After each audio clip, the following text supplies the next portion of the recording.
Uma história de amor, perda e renascimento. Tamara sempre acreditou em amor para sempre.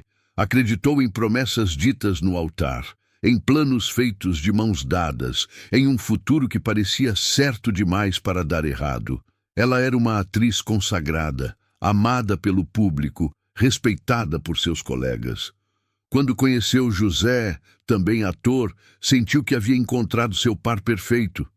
Dois artistas, duas estrelas, um amor que brilhava tanto quanto suas carreiras. O casamento foi bonito, flores por todos os lados, vestido branco que parecia saído de um conto de fadas, família reunida, amigos famosos, flashes de fotógrafos capturando cada sorriso, cada olhar. Por fora, tudo parecia absolutamente perfeito. Os primeiros meses foram de pura felicidade. Eles eram o casal de ouro da indústria. Apareciam juntos em premiações, davam entrevistas falando um do outro com admiração, posavam para capas de revistas. O mundo inteiro invejava o que eles tinham. Mas o que ninguém via era o silêncio que começou a se instalar. Conversas que eram interrompidas por telefonemas urgentes, olhares que já não se encontravam com a mesma intensidade, pequenas ausências que, somadas, se transformaram em uma distância cada vez maior. José tinha acabado de ser escalado para um grande filme. O papel de sua vida, ele dizia. A co-estrela era Laura, uma atriz jovem, talentosa e ambiciosa. As gravações começaram e José passou a chegar cada vez mais tarde em casa. Ensaios extras, dizia ele. Comprometimento com o trabalho, justificava. Tamara tentou ignorar os sinais. Tentou ser compreensiva, afinal, ela mesma era atriz e conhecia as exigências da profissão. Tentou acreditar que era apenas uma fase, que quando as filmagens terminassem, tudo voltaria ao normal. Mas não voltou. As primeiras fofocas surgiram discretamente em sites de entretenimento. Fotos de José e Laura em restaurantes. Depois, flagrantes mais comprometedores. Abraços que duravam mais do que o necessário. Olhares que diziam mais do que 1000 palavras. A equipe de Tamara tentou protegê-la. Diziam que era invenção da mídia, que eram apenas colegas de trabalho, que as pessoas sempre procuravam polêmica onde não havia. Mas Tamara sabia.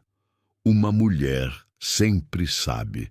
A explosão veio quando as fotos vazaram. José e Laura em um momento íntimo, inequívoco. A imprensa explodiu. O país inteiro falava sobre a traição. O telefone de Tamara não parava de tocar. Repórteres na porta de sua casa, paparazzi em cada esquina. Quando Tamara finalmente confrontou José, ele primeiro negou, depois minimizou, disse que não significava nada, que era apenas uma distração, que ainda amava a esposa. Mas Tamara não era tola. Ela olhou nos olhos do homem com quem havia se casado e viu a verdade. Ele já não estava mais ali. Seu coração já havia escolhido outro caminho. O divórcio veio rápido, mais rápido do que o casamento havia durado. Mal tinham completado 1 ano juntos e já estavam assinando papéis, dividindo bens, desfazendo uma vida que mal havia começado. Tamara se portou com dignidade impressionante. Nas poucas entrevistas que deu, não falou mal de José. Não chorou em público, não fez escândalos. Simplesmente disse que às vezes as coisas não funcionam e que desejava felicidade a todos os envolvidos. Mas por dentro ela estava despedaçada. José, por sua vez, não perdeu tempo. Logo após o divórcio ser oficializado, assumiu publicamente o relacionamento com Laura.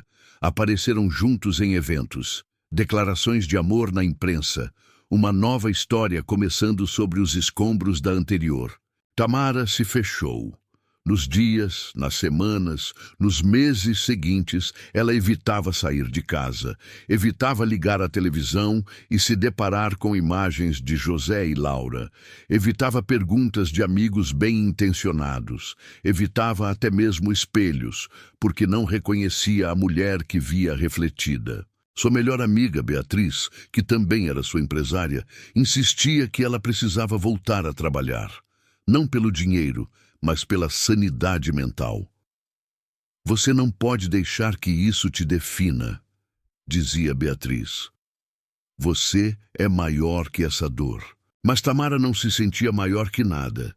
Se sentia pequena, quebrada, incapaz. O tempo, porém, mesmo quando dói, ensina. Mesmo quando parece que a dor nunca vai passar, ela passa. Não desaparece completamente, mas aprende a conviver, a se acomodar em um canto da alma onde não dói tanto. Aos poucos, Tamara começou a se reconstruir. Não por força, não por vontade, mas por pura necessidade de sobreviver. Aceitou um papel em uma série dramática. Ironicamente, interpretaria uma mulher que recomeça a vida após um divórcio difícil. A arte imitando a vida, ou seria o contrário? No set de filmagem, algo mudou.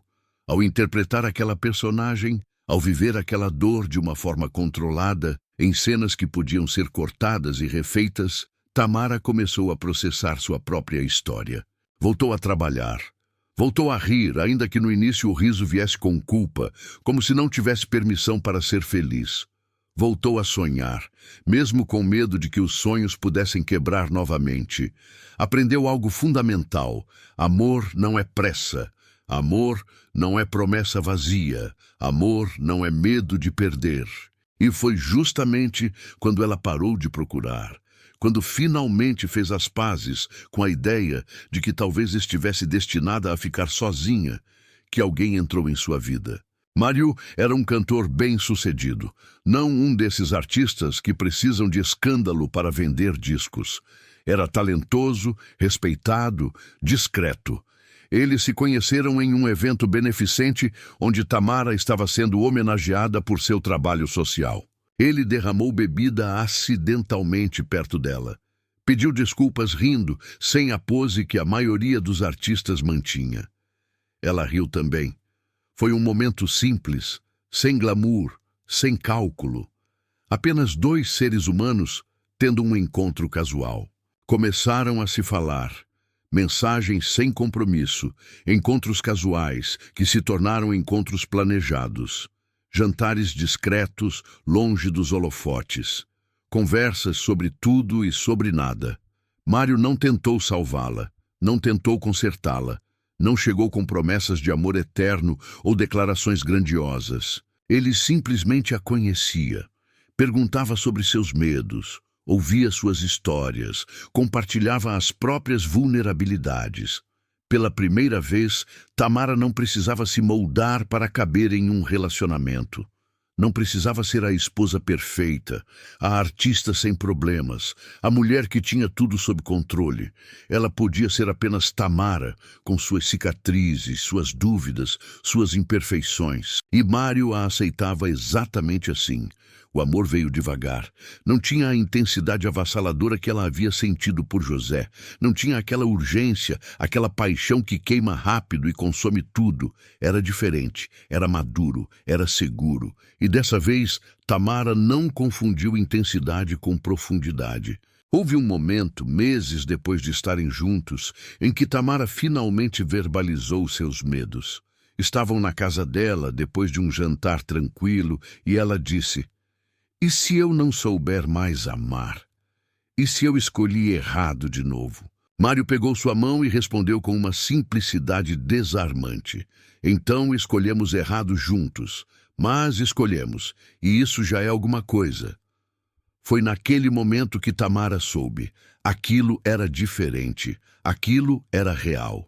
Eles se casaram sem alarde, sem fotógrafos, sem revista comprando os direitos das imagens, sem provar nada a ninguém. Casaram porque escolheram, porque queriam, porque fazia sentido para eles e não para o mundo. A cerimônia foi pequena, família próxima, poucos amigos. Beatriz como madrinha, lágrimas escorrendo pelo rosto ao ver a amiga finalmente feliz. E a vida, generosa com quem aprende a esperar, surpreendeu Tamara. Vieram os filhos. Primeiro uma menina, de olhos grandes e riso solto. Depois, um menino, bagunceiro e carinhoso. Vieram as noites sem dormir, as mamadeiras da madrugada, as fraldas infinitas.